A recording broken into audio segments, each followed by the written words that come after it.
एकादशस्कन्धः अतः पञ्चदशोऽध्यायः 15th chapter from श्लोका 26 यथा संकल्पयेद् बुद्ध्या यदा मत्परः पुमान् यथा संकल्पयेद् बुद्ध्या यदा मत्परः पुमान् यथा संकल्पयेद् बुद्ध्या यदा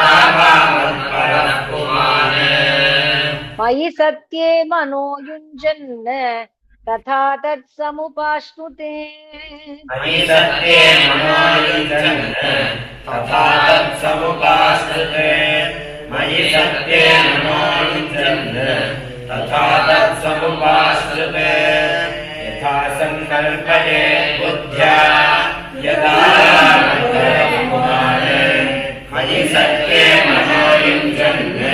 तथा तत्समुपाश्नुते यो वै मद्भावमापन्न ईशितुर्वशितुः पुमान् यो वै मद्भावमापन्न ईशितुर्वशितुः पुमान् यो वै मद्भावमापन्न ईशितुर्वशितुः पुमान् कुतश्चित् न विहन्येत तस्य चाज्ञा यथा मम कुतश्चित् न विहन्येत तस्य चाज्ञा यथा मम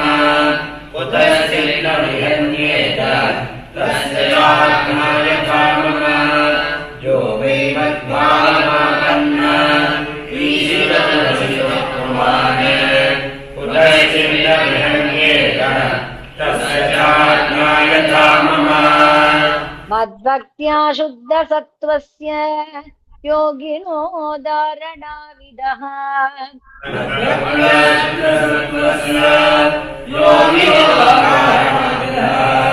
मद्भक्त्या शुद्धसत्त्वस्य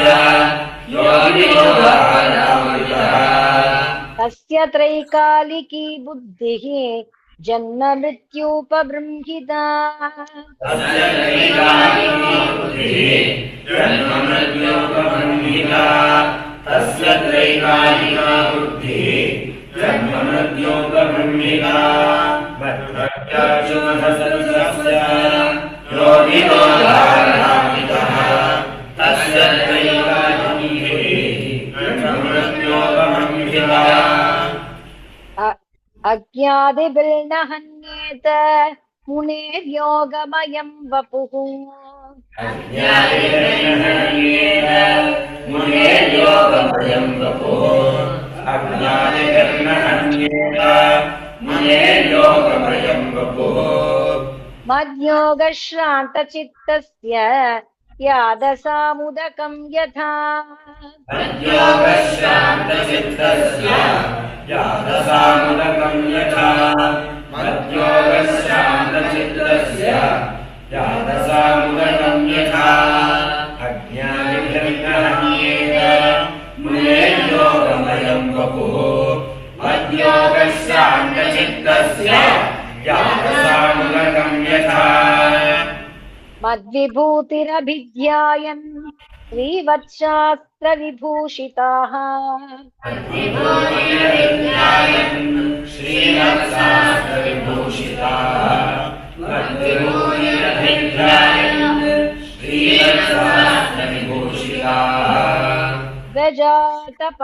व्रजातपत्रव्यजनैः स भवेद् अपराजितः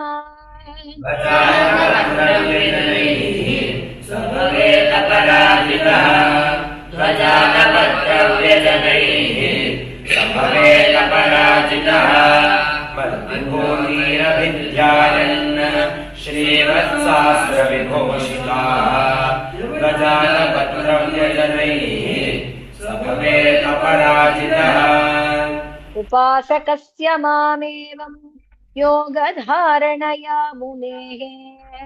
उपासकस्य मामेवं योगधारणया मुनेः उपासकस्य मामेवं योगधारणया मुनेः सिद्धयः पूर्वकथिता उपतिष्ठन्ति अशेषतः सिद्धयः पूर्वकथिता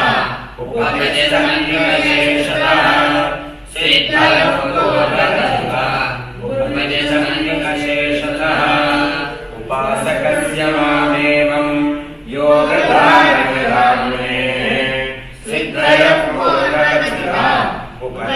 सन्ति अशेषतः जितेन्द्रियस्य दान्तस्य जितश्वासात्मनो मुनेः जितेन्द्रियस्य दान्तस्य जितश्वासात्मनो मुनेः जितेन्द्रियस्य दान्तस्य जितश्वासात्मनो मुनेः मद्धारणान् धारयतः का सा सिद्धिस्तु दुर्लभा मद्धारणान् धारयतः का सा सिद्धिस्तु दुर्लभा मद्धारणान् धारयतः का सा सिद्धिस्तु दुर्लभा जितेन्द्रियस्य दान्तस्य जितश्वासात्मनो मुनेः मद्धारणान् धारयतः का सा सिद्धिस्तु दुर्लभा अन्तरायान् वदन्त्येता युञ्जतो योगमुत्तमम् अन्तरायान् वदन्त्येन युञ्जतो योगमुत्तमम् अन्तरायान् वदन्त्येन युञ्जतो योगमुत्तमम् मया सम्पद्यमानस्य कालक्षपणहेतवः मया सम्पद्यमानस्य कालक्षपणहेतवः मया सम्पद्यमानस्य कालक्षपणहेतवः अन्तरायान् वदन्त्येन युञ्जतो योगमुत्तमम् मया सम्पद्यमानस्य कालक्षपणहेतवः जन्मौषधितपो मन्त्रैः यावतीरिह सिद्धयः जन्मोषधितो मन्त्रैः यावतीरिह सिद्धयः जन्मोषधितो मन्त्रैः यावतीरिह सिद्धयः योगेनाप्नोति ता सर्वा तान्ये योगगतिं व्रजेत् योगेनाप्नोति ता सर्वा तान्ये योगगतिं व्रजेत् योगेनाप्नोति ता सर्वा तान्ये योगगतिं व्रजेत् जन्मोषधितो मन्त्रैः यावतीरिह सिद्धयः योगेनाप्नोति ता सर्वा तान्ये योगगतिं व्रजेत् सर्वासामपि सिद्धीनां हेतुः पतिरहं प्रभुः सर्वासामपि सिद्धीनां हेतुः पतिरहं प्रभुः सर्वासामपि सिद्धीनां हेतुः पतिरहं प्रभुः अहं योगस्य साङ्ख्यस्य धर्मस्य ब्रह्मवादिनाम् अहं योगस्य साङ्ख्यस्य धर्मस्य ब्रह्मवादिनाम् अहं योगस्य साङ्ख्यस्य धर्मस्य ब्रह्मवादिनाम् सर्वासामपि सिद्धीनां हेतुः पतिरहं प्रभुः अहं योगस्य साङ्ख्यस्य धर्मस्य ब्रह्मवादिनाम् अहमात्मान्तरो बाह्यो अनावृतः सर्वदेहिनाम्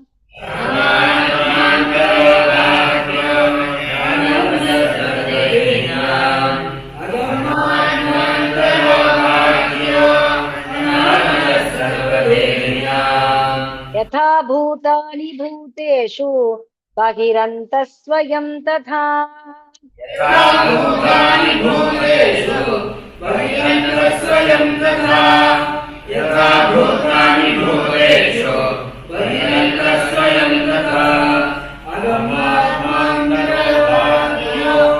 अनावृतः सर्वदेहिनाम् यथा भूतानि भूतेषु